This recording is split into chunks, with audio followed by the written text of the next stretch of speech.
बिस्मिल्लाहिर्रहमानिर्रहीम। आज हम बात करेंगे ग्रेप वाटर और गुट्टी के बारे में। इसका इस्तेमाल न सिर्फ हमारे माशरे में बल्कि थ्रू आउट द वर्ल्ड बहुत ज़्यादा हो रहा है। हालांकि इसके बच्चों के सेहत पे बहुत ही मुज़िर असरात हैं।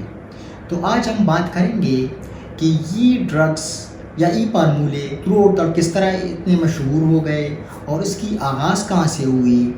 तो ग्रेप वाटर के बारे में कहते हैं कि 1845 में ईस्टर्न इंग्लैंड में एक बीमारी पेन फीवर के नाम से मशहूर हुई और उस बीमारी का एपिडेमिक था।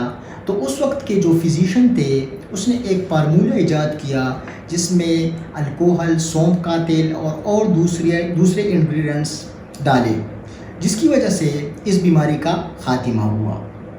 बाज़ लोगों ने इसको एज ए सूथिंग एजेंट इस्तेमाल करना शुरू किया। जो बच्चे पेट के दर्द की वजह से या पेट के मरोड़ की वजह से बहुत ज़्यादा रोते थे, तो उसने देखा कि इस दवाई के इस्तेमाल से वो काम हो जाते हैं, वो चुप हो जाते हैं।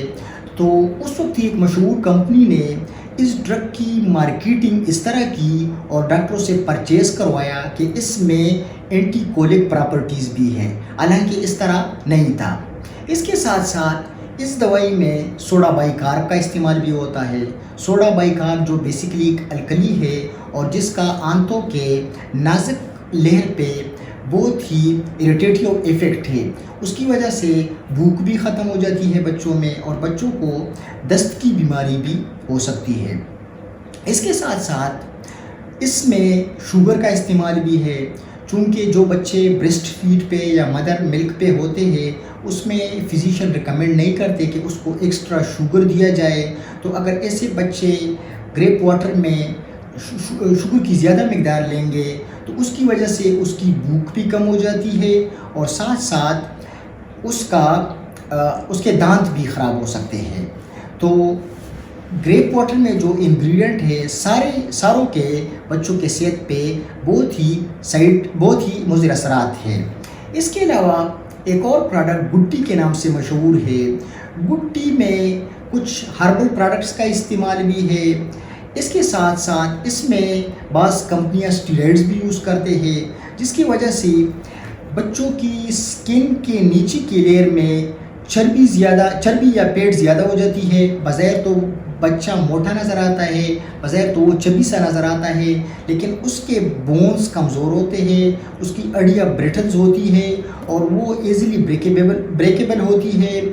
इसके साथ साथ बच्चों की जो हाइट है वो भी मुतासिर होती है और बच्चे का इम्यून सिस्टम डाउन हो सकता है और बच्चों में बार बार पेट का ख़राब होना या फ्लू कॉमन कोल्ड का होना, इस तरह के अलामात हो सकते हैं।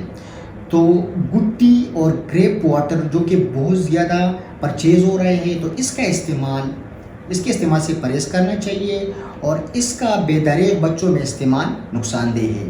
इसके साथ साथ जो नौज़ादा बच्चे जो बच्चे डिलीवर हो जाते हैं या डिलीवरी के कुछ टाइम बाद बाज़ लोग बच्चों को शहद देते हैं।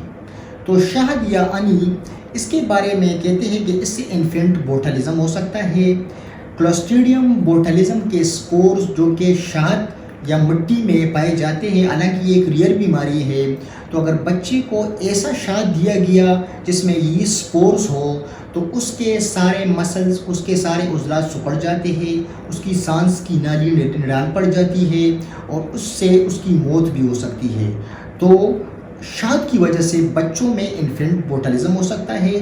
तो 6 महीने या 1 साल से पहले बच्चों को शहद नहीं देना चाहिए। हालांकि शहद एक अच्छी चीज़ है और वो सेहत के लिए बहुत ही मुफीद है, लेकिन छोटे नौज़ादा बच्चों में और जो इन्फेंट्स होते हैं, जो 1 साल से कम बच्चे होते हैं, उसको नहीं देना चाहिए। ज़्यादातर ग्रेप वाटर, गुट्टी और शहद, इसके इस्तेमाल पे जो घर में नानी या दादी होती है या जो दूसरे बड़े होते हैं वो इसके इस्तेमाल पे ज़ोर देते हैं या ख़ुद परचेज़ कर लेते हैं या डॉक्टर को बताते हैं कि हमारे बच्चों को ये प्रिस्क्राइब करें। तो ये तीनों चीज़ें, ये तीनों प्रोडक्ट जिस तरह मैंने बताए, ये बच्चों की सेहत के लिए ठीक नहीं है और बच्चों में इसका इस्तेमाल बिल्कुल नहीं करना चाहिए। अस्सलाम वालेकुम।